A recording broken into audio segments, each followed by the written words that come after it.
많이 더우시죠? 오늘 아까 오면서 차에서 바깥 온도가 몇 도인지 보니까 33도더라고요. 근데 아마 더 올라갈 것 같아요. 너무 더운데 이 더운 날 교회는 시원합니다. 그래서 매 예배 때마다 여러분들이 오셨으면 좋겠고요. 계속 더워지는 그 온도만큼 우리가 하나님을 향한 사랑의 온도는 계속적으로 올라갈 수 있기를 주님의 이름으로 축원합니다. 오늘은 외치는 자의 소리라는 제목으로 말씀을 전하려고 합니다. 하나님은요, 겸손하는 자를 들어서 쓰십니다. 겸손한 자를 들어 쓰십니다. 이사야서 29장 19절은 이렇게 말씀하고 있습니다. 우리 함께 읽겠습니다. 29장 19절 말씀 시작. 겸손한 자에게 여호와로 말미암아 기쁨이 더하겠고 사람 중 가난한 자가 이스라엘의 거룩한 이로 말미암아 즐거워하리니. 겸손한 자에게 여호와로 말미암는 기쁨이 더해질 것이다 라고 얘기하고 있고요. 또 사람 중에 가난한 자가 이스라엘의 거룩하신 이로 말미암아 즐거워하게 될 것이다 라고 말씀하고 있습니다. 하나님은 왜 가난하고 겸손한 자를 사용하실까요? 왜 그들에게 기쁨을 주실까요? 베드로전서 5장 5절 말씀이 그 답인 것 같습니다. 베드로전서 5장 5절 말씀을 함께 읽겠습니다. 시작. 젊은 자들아, 이와 같이 장로들에게 순종하고 다 서로 겸손으로 허리를 동이라. 하나님은 교만한 자를 대적하시되 겸손한 자들에게는 은혜를 주시느니라. 교만한 자의 마음에는 하나님이 있을 수 없습니다. 교만한 자의 마음에는 자기가 주인이기 때문에 하나님께서 주인 되실 자리가 없는 것입니다. 그렇기 때문에 하나님은 교만한 자를 대적하신다라고 말씀하고 있습니다. 그래서 우리는 늘 겸손해야 됩니다. 겸손한 자에게는 하나님은 은혜를 주신다라고 약속하고 계시기 때문입니다. 겸손히 주님을 바라보며 사는 자에게 하나님은 능력을 주십니다. 오늘 성경에도 이런 위대한 겸손함의 사람이 나옵니다. 바로 오늘 우리가 살펴볼 세례 요한이 그렇습니다. 세례 요한은 참으로 위대한 사람이었습니다. 누가복음 1장 5절에서 6절 말씀 우리 함께 읽겠습니다. 누가복음 1장 5절부터 6절 말씀 시작. 유대왕 헤롯 때에 아비야 반열에 제사장 한 사람이 있었으니 이름은 사가랴요, 그의 아내는 아론의 자손이니 이름은 엘리사벳이라. 이 두 사람이 하나님 앞에 의인이니 주의 모든 계명과 규례대로 흠이 없이 행하더라. 부친은요, 아비야 계열의 제사장인 사가랴였고요, 모친도 대제사장 아론 가문 출신의 엘리사벳이었다는 것입니다. 태어난 배경이 너무 좋은 집안이었습니다. 또 부모님이 얼마나 신실하게 살았는지 6절에 보면 이 두 사람이 하나님 앞에 의인이고 주의 모든 계명과 규례대로 흠이 없이 행했다라고 칭찬합니다. 믿음의 명문 가문에서 태어났고 그 영향을 받은 사람이 바로 세례 요한이었다는 것입니다. 또 출생도 뭔가 신비롭고 대단한 느낌이 듭니다. 누가복음 1장 1절에서 18절의 말씀을 통해서 보면 천사 가브리엘이 사가랴에게 나타나서 요한의 출생을 예고합니다.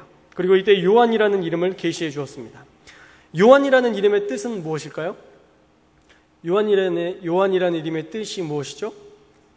여호와께서, 주님께서 사랑하시는 자라는 뜻이 바로 요한이라는 뜻입니다.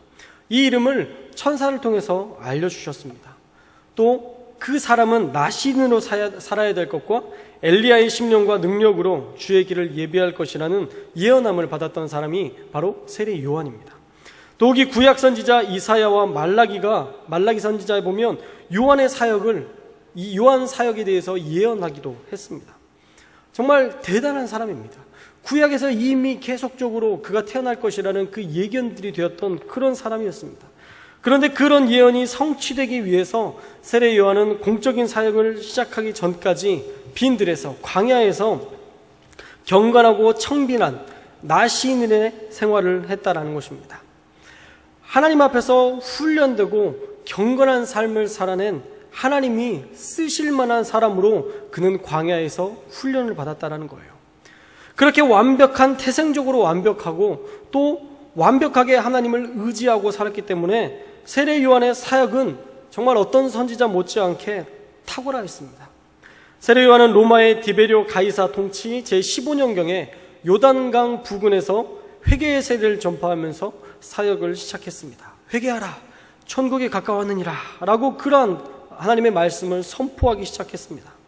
그러자 누가복음 3장 10절에서 17절까지의 말씀에 보면 무리들이 세례 요한을 따르기 시작합니다. 그러면서 무리들이 이 세례 요한에게 이렇게 묻습니다.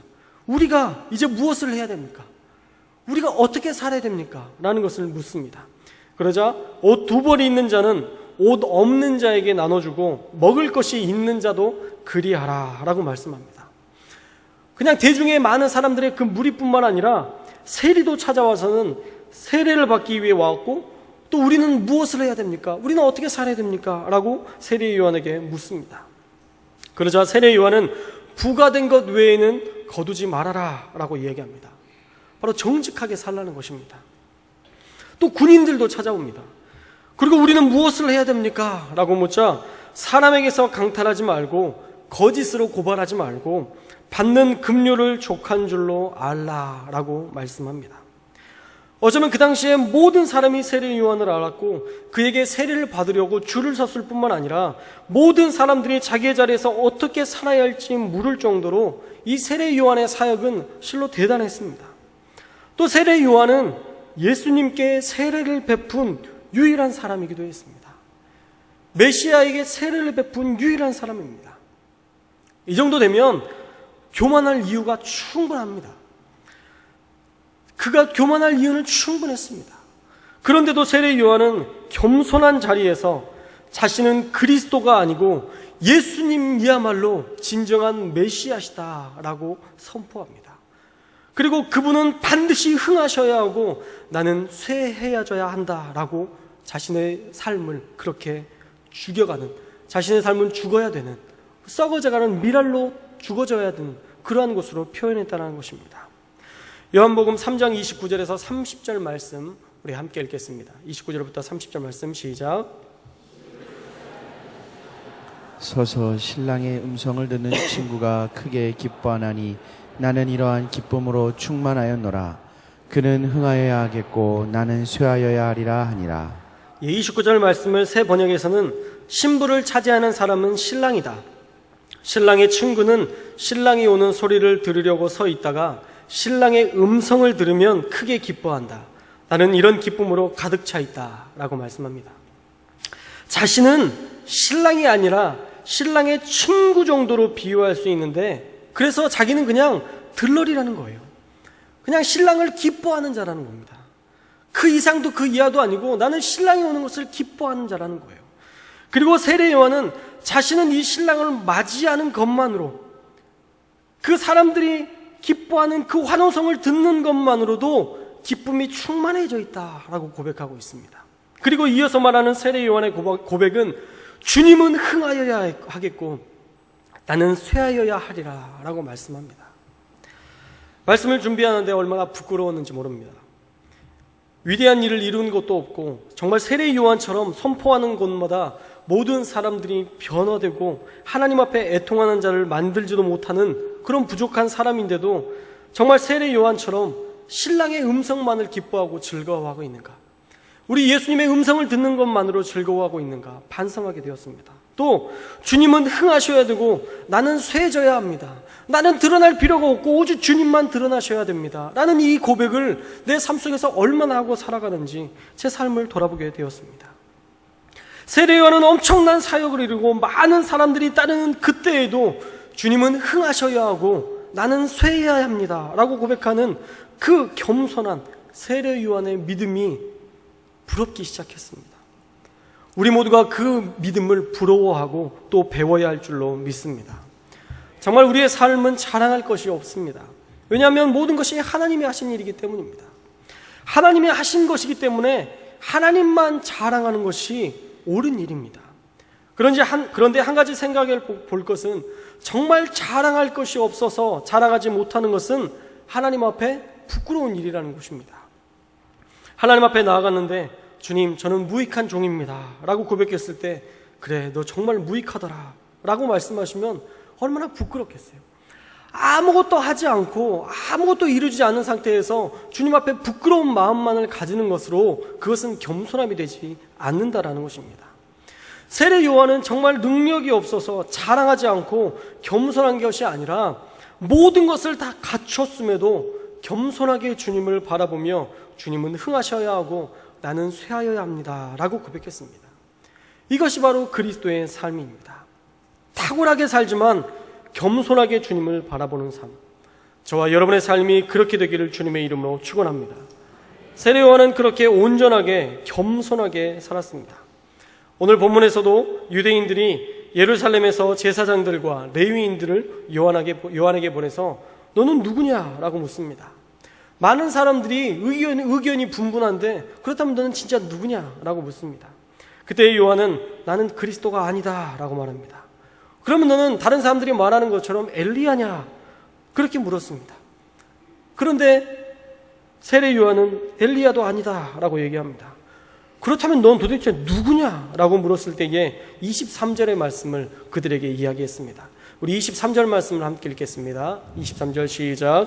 이르되 나는 선지자 이사야의 말과 같이 주의 길을 곧게 하라고 광야에서 외치는 자의 소리로라 하니라. 이 말씀은 이사야서 40장 3절 말씀을 인용한 말씀입니다. 이사야서 40장 3절 말씀에 보면 외치는 자의 소리여 이르되 너희는 광야에서 여호와 길을 예비하라, 사막에서 우리 하나님의 대로를 평탄하게 하라 라고 말씀합니다. 이사야가 말한 대로 그 말씀을 성취하기 위해서 광야에서 여호와의 길을 예비하는 자이고 사막에서 우리 하나님의 오실 길을 평탄하게 하는 자다라고 이야기하고 있습니다. 다시 말하면 자신은 하나님이 오실 길을 만드는, 메시아가 오실 길을 만드는 외치는 자의 소리일 뿐이라는 것입니다. 그리고 하나님의 길을 평탄하게 하는 종일 뿐이라는 거예요. 그 이상이 될 수 없다는 것입니다. 세례 요한은 탁월했지만 겸손하게 주님을 섬기며 살았습니다. 그리고 자신의 한계를 인정하며 살았습니다. 우리는 이렇게 세상 속에서 탁월하게 자신의 삶을 살아가되 또 자신의 한계를 인정하며 사는 것이 우리 그리스도인의 삶일 줄 믿습니다. 탁월하게 산다는 것은 성공을 말하는 것이 아닙니다. 남들보다 더 잘 살고 더 드러나는 삶을 살아야 함을 말하는 것이 아닙니다. 세례 요한이 남들보다 더 능력이 탁월했고 모든 사람들에게 인정을 받았기 때문에 탁월한 자다라고 말하는 것이 아닙니다. 세례 요한이 정말 탁월했던 이유는 모든 자리에서 자신의 한계를 인정했고 자기가 있어야 할 자리를 알고 그 자리를 벗어나지 않았기 때문이라는 것입니다. 그는 늘 그 자리를 지켰습니다. 그 자리를 벗어나지 않고 주님이 드러나는 삶을 사는 것, 그것이 바로 그리스도인이 마땅히 살아야 할 자리이고 그 자리를 지켜내면 하나님께서 우리를 탁월한 자로 세우신다는 것입니다. 이번에 제천에 있는 좋은 교회에 단기 선교를 다녀왔습니다. 목, 금, 토 3일간 청년들과 함께 단기 선교를 다녀왔어요. 청년들과 함께 허름한 집이 하나 있었는데 흙집이었는데 그 흙집을 다 부쉈습니다. 그리고 페인트 칠을 하고 도배와 장판을 하고 십자등을 갈고 시멘트로 길을 만드는 엄청난 작업을 했습니다. 우리 청년들이 정말 애쓰고 수고했습니다. 그런 많은 사역들을 감당하는데 왜 이런 사역을 하십니까? 라고 물었더니 그곳에 복음을 아무리 이야기해봤자 연세들이 너무 많이 드셔서 그 복음을 이해하지를 못한대요. 그래서 이렇게 좋은 일을 해주고 좋은 하나님에 대한 말씀을 나누기 위해서 그 접촉점으로 이런 가난하고 어려운 사람들을 돕는 사역을 하게 되었다라고 얘기합니다. 또 제천좋은교회 목사님과 대화를 하면서 목사님 어떻게 이렇게 시골교회까지 오시게 되었습니까? 라고 물었더니 하나님께서 계속 그런 마음을 주셨대요. 시골교회 목회를 하라는 그런 마음을 주셔서 하나님 제가 기회가 되면 꼭 가겠습니다 라고 하나님 앞에 서원을 했다고 합니다. 그런데 담임 목사님께서 너 시골 가면 이제 자리가 하나 났는데 갈 거냐라고 물었대요. 그래서 계속 기도했던 바니까 가겠다고. 그러면 한 가지 잘 생각해봐라. 네가 만약에 시골 교회에 가면 이제는 더 이상 못 나올 수도 있다. 그래도 되겠냐라고 물었는데 그래도 가겠다고 이야기를 했답니다. 그리고 시골 교회, 제천에 이제 적곡 교회였죠. 적곡 교회에 부임하려고 이제 가는데 그 교회를 먼저 보고 싶었는데 그 지방에 계신 목사님들이 다 막더래요. 일단 서류부터 다 만들고 그 다음에 이제 교회를 보러 가자. 어떻게 이렇게 기특한 생각을 했냐 하면서 서류를 다 만들어 주셨대요. 그리고 이제 도장까지 다 찍고 모든 걸 마친 다음에 교회를 보여주셨는데 답이 안 나왔더라는 거죠. 성도들도 한 명도 없었대요. 교인도 한 명도 없고 교회는 허름하고 화장실도 바깥에 있고 상수도도 들어오지 않아서 물도 길어와야 됐고 그렇게 척박한 땅이었던 것입니다.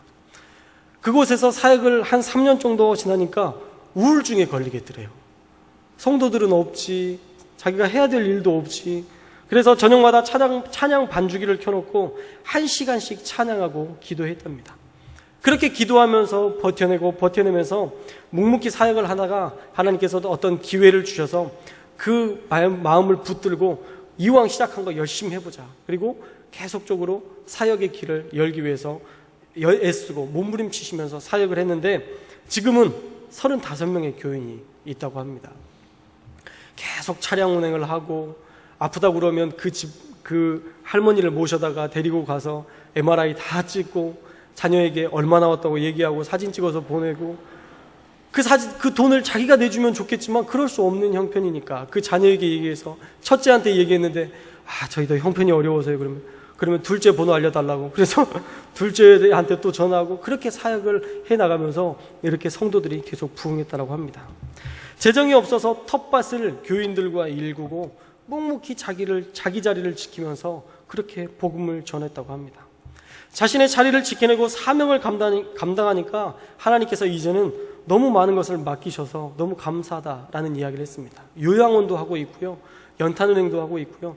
그 지역의 유지처럼 정말 많은 좋은 일들을 감당하고 있는 것을 보았습니다. 그런데 그 목사님과 이런 이야기를 나누면서 한 이야기가 참 마음이 찡했던 말씀이 있었습니다. 그 목사님이 제게 이런 고백을 했습니다. 시골교회 목사가 체면 차리면 누가 알아주나요?